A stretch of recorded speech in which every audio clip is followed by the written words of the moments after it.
সেখানে একটা ছেলে এরকম ধরা, তখন বাবা বাইরের থেকে আসতে, আর ছেলেটা এরকম ছোট্ট নোংরা মাখা, তো বাবাকে যেই জড়িয়ে ধরতে যাচ্ছে, তখন বাবা বলছে এই তোর গায়ে নোংরা, তুই আমাকে জড়িয়ে ধরিস না, যা যা মার কাছে গিয়ে বল, যা মাকে পরিষ্কার করে দিতে, তারপরে আমার গায়ে আমাকে এসে ধরবি।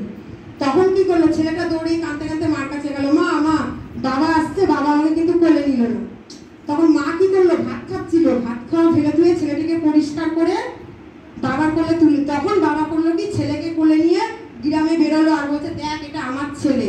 তার মানেটা কি, তার মানেটা কি এটাই, বাবা যে নোংরা বলে কোলে নিল না সেটা সেটা না, জীবের শিক্ষার জন্য বলে গেছে কি, বাবা হচ্ছে ভগবান, মা হচ্ছে গুরু, মা হচ্ছে ছেলে মেয়েকে শিক্ষা দিয়ে দীক্ষা দিয়ে শিক্ষা, মাই হচ্ছে অনুকূল ঠাকুরের, আমাদের ঠাকুরের দীক্ষা গুরু ছিল তার মা, মাই তো মেন, মা যদি না হবে তাহলে কি করে কি হবে, মা তো হচ্ছে আমাদের মেন, তাকেই তো আমাদের আগে আমাদেরকে ঠিক করতে হবে।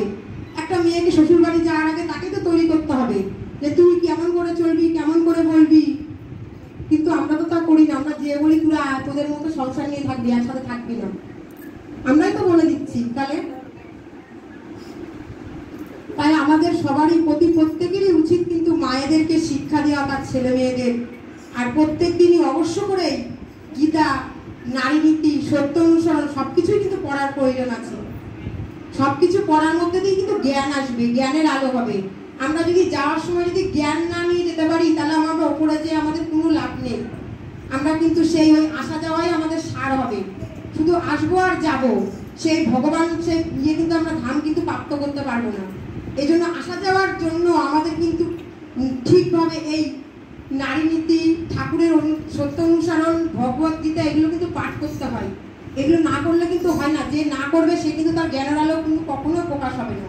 শ্রী চৈতন্য মহাপ্রভুর যে চৈতন্য চরিতামৃতটা আছে, ওটার মধ্যে এত সুন্দর বইটা, যে পড়ে সে জানে। আমি কিছুদিন ধরে পড়ছি, আগে আমার ছিল না, আমি পাড়ায় পাড়ায় যে একটু পাঠও করে বেড়াই, হয়তো কেউ বললে একটু পাঠ করে দিয়ে যাও, তো যে পড়লে এত সুন্দর লাগে, সেখানে কোনো অহংকার নেই। শ্রী চৈতন্য মহাপ্রভু যেখানেই যাচ্ছে সবাইকেই ঠাকুরের জন্য আমি যা করতে পেরেছি তার থেকে হয়তো আমি ঠাকুর আমাকে আরো অনেক বেশি কিছু দিয়েছেন, এটাই বলার। এই যে ইষ্টিভীতি করার উপর জোর দেওয়া হচ্ছে, ইষ্টিভীতিটা ঠিক 30 দিনেই দেওয়ার কথা বলা হচ্ছে, এটা করে অনেক মানে অনেক কিছু, অনেক শান্তি পাওয়া যায়, আনন্দ পাওয়া যায়, জীবনে অনেক উন্নতি করা যায়। আমার জীবনের ঘটনা কি মানে বলবো, আমি বেঁচে আছি এটাই হচ্ছে আমার ঠাকুরের কৃপা। ঠাকুরের সকলে আমাকে যারা চেনেন ব্যক্তিগতভাবে তারা সকলে এই কথা বলেন যে ঠাকুরের আমার উপরে অনেক বরদান আছে, তাই আমি এখানে জীবিত আছি, এখানে বেঁচে আছি, কথা আমি বলতে পারছি। আমরা হচ্ছে আমার পরম পূজনীয় অভিজ্ঞতাকে দেখে যদি অনুপ্রাণিত হয়ে আমাদের মতন ইয়ং জেনারেশনের মানুষ যদি এখানে, মেয়েরা যদি এখানে থাকতো, আরো বেশি আমি আপ্লুত হতাম।